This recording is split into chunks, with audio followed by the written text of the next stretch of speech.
Meus Discurso, presidente. Ao presidente da Assembleia Geral, embaixador Denis Francis, de Trinidad e Tobago. É uma satisfação ser antecedido pelo secretário-geral das Nações Unidas, Antônio Guterres. Saúdo cada um dos chefes de Estado, de governo e delegadas e delegados aqui presentes. Presto minha homenagem ao nosso compatriota Sérgio Vieira de Mello e 21 outros funcionários desta organização, vítimas brutal do atentado em Bagdá há 20 anos atrás. Desejo igualmente expressar minhas condolências às vítimas do terremoto no Marrocos e das tempestades que atingiram a Líbia. A exemplo do que ocorreu recentemente no estado do Rio Grande do Sul, no meu país, estas tragédias ceifam vidas e causam perdas irreparáveis. Nossos pensamentos de orações estão com todas as vítimas e seus familiares. Senhoras e senhores, há 20 anos ocupei essa tribuna pela primeira vez e disse naquele 23 de setembro de 2003 que minhas primeiras palavras diante deste Parlamento Mundial sejam de confiança na capacidade humana de vencer desafios e formas superiores de convivência. Volto hoje para dizer que mantenho minha inabalável confiança na humanidade. Naquela época, o mundo ainda não havia se dado conta da gravidade da crise climática. Hoje, ela bate às nossas portas, destrói nossas casas, nossas cidades, nossos países, mata e impõe perdas e sofrimentos a nossos irmãos, sobretudo aos mais pobres. A fome, tema central da minha fala neste Parlamento Mundial 20 anos atrás, atinge hoje 735 milhões de seres humanos que vão dormir esta noite sem saber se terão o que comer amanhã.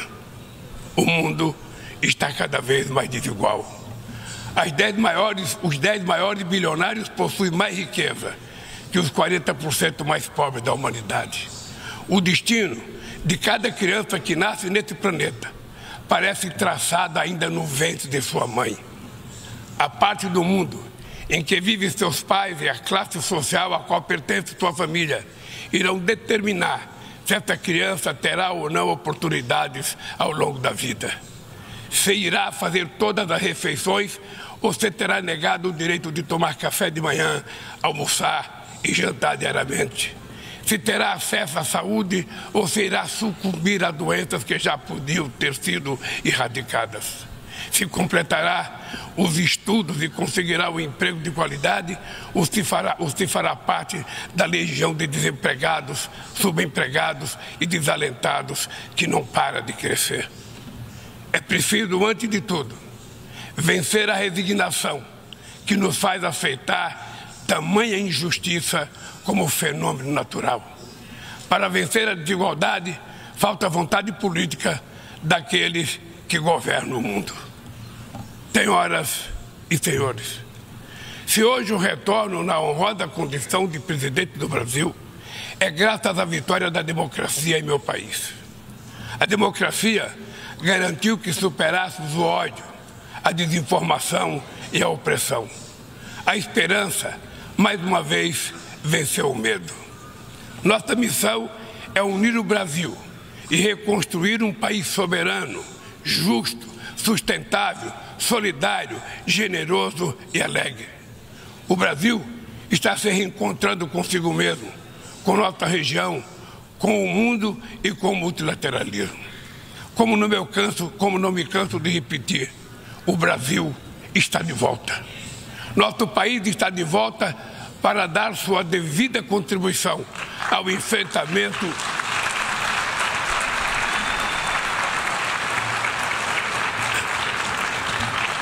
Nosso país está de volta para dar a sua devida contribuição ao enfrentamento dos principais desafios globais.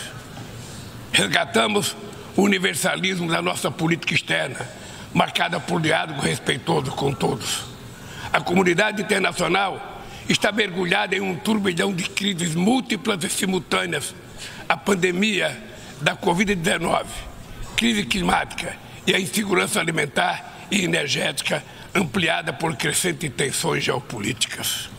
O racismo, a intolerância e a xenofobia se alastram, ativadas por novas tecnologias criadas supostamente para nos aproximar.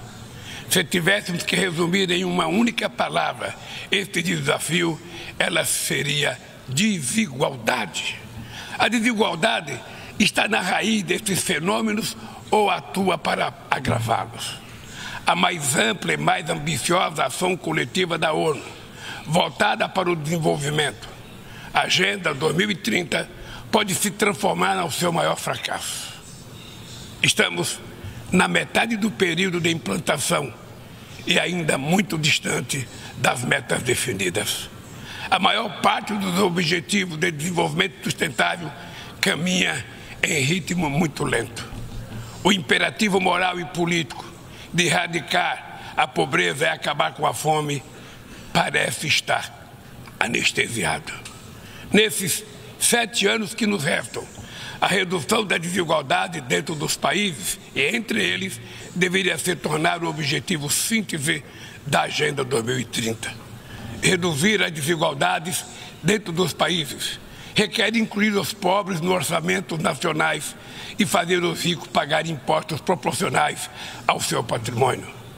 No Brasil, estamos comprometidos a implementar todos os 17 Objetivos de Desenvolvimento Sustentável de maneira integrada e indivisível.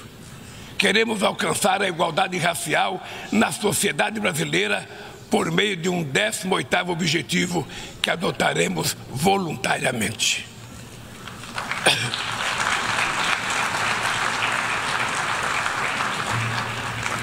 Lançamos o Plano Brasil Sem Fome, que vai reunir uma série de iniciativas para reduzir a pobreza e a insegurança alimentar.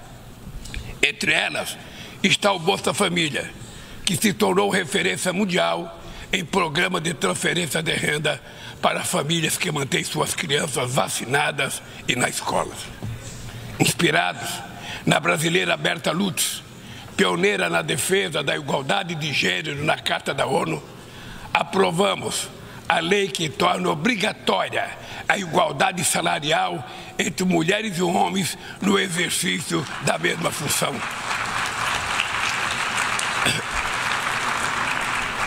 Combateremos o feminicídio e todas as formas de violência contra as mulheres. Seremos rigorosos na defesa dos direitos dos grupos LGBTQI+, e pessoas com deficiência. Resgatamos a participação social como ferramenta estratégica para a execução de políticas públicas. Senhor Presidente, agir contra a mudança do clima implica pensar no amanhã e enfrentar as desigualdades históricas. Os países ricos cresceram baseado em um modelo com alta taxa de emissão de gases danosos ao clima. A emergência climática torna urgente uma correção de rumos e a implantação do que já foi acordado.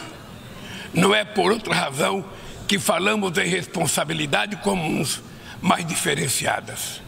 São as populações vulneráveis do sul global as mais afetadas pelas perdas de danos causados pela mudança do clima.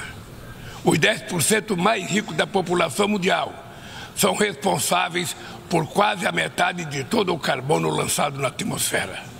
Nós, países em desenvolvimento, não queremos repetir esse modelo. No Brasil, já provamos uma vez e vamos provar de novo que um modelo socialmente justo e ambientalmente sustentável é possível. Estamos na vanguarda da transição energética. Nossa matriz já é uma das mais limpas do mundo. 87% da nossa energia elétrica provém de fontes limpas e renováveis. A geração de energia solar, eólica, biomassa, etanol, biodiesel cresce a cada ano. É enorme o potencial de redução de hidrogênio verde. Com o plano de transformação ecológica, apostaremos na industrialização e infraestruturas sustentáveis. Retomamos uma robusta e renovada agenda amazônica com ações de fiscalização e combate a crimes ambientais. Ao longo dos últimos 8 meses, o desmatamento na Amazônia brasileira já foi reduzido em 48%. O mundo inteiro sempre falou da Amazônia.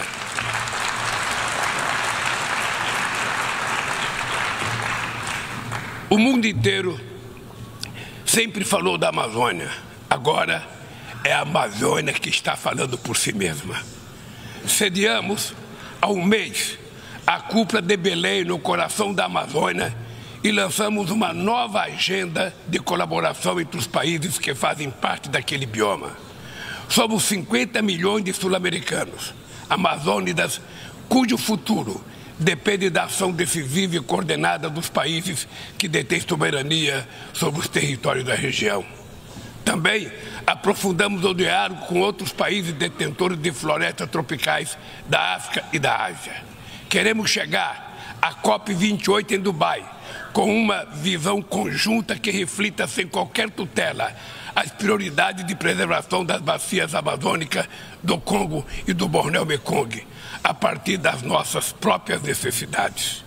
Sem mobilização de recursos financeiros e tecnológicos, não há como implementar o que decidimos no Acordo de Paris e no Marco Global da Biodiversidade. A promessa de destinar 100 bilhões de dólares anualmente para os países em desenvolvimento permanece apenas isso, uma longa promessa. Hoje, esse valor seria insuficiente para uma demanda que já chega à casa dos trilhões de dólares. Senhor Presidente, o princípio sobre o qual se assenta o multilateralismo, o da igualdade soberana entre as nações, vem sendo corroído. Nas principais instâncias da governança global, negociações em que todos os países têm voz e voto perderam o fôlego. Quando as instituições reproduzem as desigualdades, elas fazem parte do problema e não da solução. No ano passado, o FMI disponibilizou 160 bilhões de dólares em direitos especiais de saque para países europeus e apenas 34 bilhões para os países africanos. A representação desigual e distorcida na direção do FMI e do Banco Mundial é inaceitável. Não corrigimos os excessos da desregulação dos mercados e da apologia do Estado mínimo. As bases de uma nova governança econômica não foram lançadas. Os BRICS surgiu na esteira desse mobilismo e constitui uma plataforma estratégica para promover a cooperação entre países emergentes. A ampliação recente do grupo na cúpula de Joanesburgo fortalece a luta por uma ordem que acomoda a pluralidade econômica, geográfica e política do século XXI. Somos uma força que trabalha em prol de um comércio global mais justo, num contexto de grave crise do multilateralismo. O protecionismo dos países ricos ganhou força e a Organização Mundial do Comércio permanece paralisada, em especial o seu sistema de solução de controvérsias. Ninguém mais se recorda da rodada do desenvolvimento de Doha. Nesse íntere, o desemprego e a precarização do trabalho minaram a confiança das pessoas em tempos melhores, em especial os jovens do mundo. Os governos precisam romper com a dissonância cada vez maior entre a voz do mercado e a voz das ruas. O neoliberalismo agravou a desigualdade econômica e política que hoje assola as democracias. Seu legado é uma massa de deserdados e excluídos. Em meio aos seus escombros, surgem aventureiros de extrema-direita que negam a política e vendem soluções tão fáceis quanto equivocadas. Muitos sucumbiram à tentação de substituir um neoliberalismo falido por um nacionalismo primitivo, conservador e autoritário.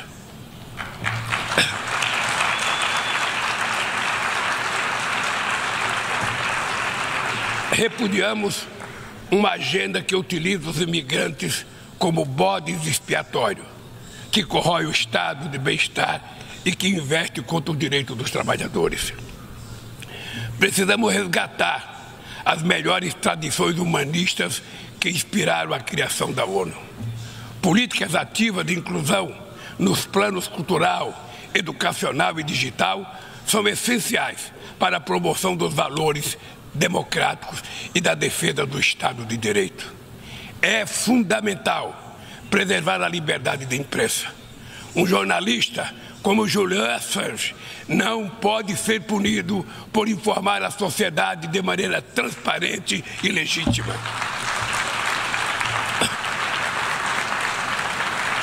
Nossa luta é contra a desinformação e os crimes cibernéticos. Aplicativos de plataformas não devem abolir as leis trabalhistas pelas quais tanto lutamos. Ao assumir a presidenta do G20 em dezembro próximo, não mediremos esforços para colocar no centro da agenda internacional o combate às desigualdades e todas as suas dimensões. Sob o lema Construindo um mundo justo e um planeta sustentável, a presidência brasileira vai articular inclusão social e combate à fome, desenvolvimento sustentável e reforma das instituições de governança global. Senhor presidente, não haverá sustentabilidade nem prosperidade sem paz. Os conflitos armados são uma afronta à racionalidade humana. Conhecemos os horrores e os sofrimentos produzidos por todas as guerras. A promoção de uma cultura de paz é um dever de todos nós construí-la e requer persistência e vigilância. É perturbador ver que persistem as antigas disputas não resolvidas e que surgem ou ganham vigor novas ameaças. Bem mostra a dificuldade de garantir a criação de um Estado do povo palestino. A este caso se somam a persistência da crise humanitária no Haiti, o conflito no Iêmen, as ameaças à unidade nacional na Líbia e as rupturas institucionais em Burkina Faso, Gabão, Guiné-Conakry, Mali, Níger e Sudão. Na Guatemala, há risco de um golpe que impediria a posse do vencedor das eleições democráticas. A guerra na Ucrânia escancara nossa incapacidade coletiva de fazer prevalecer os propósitos e princípios da Carta da ONU. Não subestimamos as dificuldades para alcançar a paz, mas nenhuma solução será duradoura se não for baseada no diálogo. Tenho reiterado que é preciso trabalhar para criar espaço para negociações. Investe-se muito em armamentos e pouco em desenvolvimento. No ano passado, os gastos militares somaram mais de 2,224 bilhões de dólares. As despesas com armas nucleares chegaram a 83 bilhões de dólares, valor 20 vezes superior ao orçamento regular da ONU. Estabilidade e segurança não serão alcançadas onde há exclusão social e desigualdade. A ONU nasceu para ser a casa do entendimento e do diálogo. A comunidade internacional precisa escolher.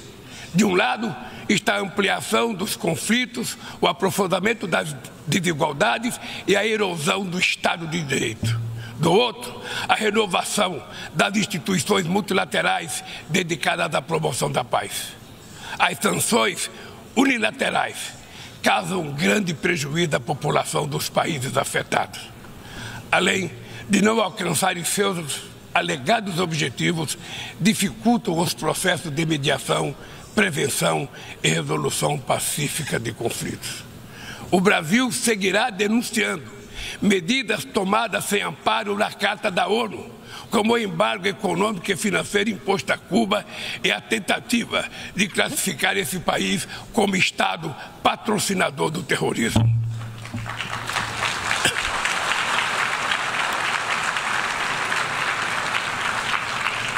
Continuaremos críticos a toda tentativa de dividir o mundo em zona de influência e de reeditar a Guerra Fria. O Conselho de Segurança da ONU vem perdendo progressivamente a sua credibilidade. Essa fragilidade decorre, em particular, da ação de seus membros permanentes, que travam guerras não autorizadas em busca de expansão territorial ou de mudança de regime. Esta paralisia é a prova mais eloquente da necessidade e urgência de reformá-lo, conferindo-lhe maior representatividade e eficácia. Senhoras e senhores, a desigualdade precisa inspirar indignação. Indignação com a fome, a pobreza, a guerra, o desrespeito ao ser humano. Somente movidos pela força da indignação, poderemos agir com vontade e determinação para vencer a desigualdade e transformar efetivamente o mundo a nosso redor. A ONU precisa cumprir seu papel de construtora de um mundo mais justo, solidário e fraterno. Mas só o fará se seus membros tiverem a coragem de proclamar sua indignação com a desigualdade e trabalhar incansavelmente para superá-la. Eu quero dizer muito obrigado a todos vocês.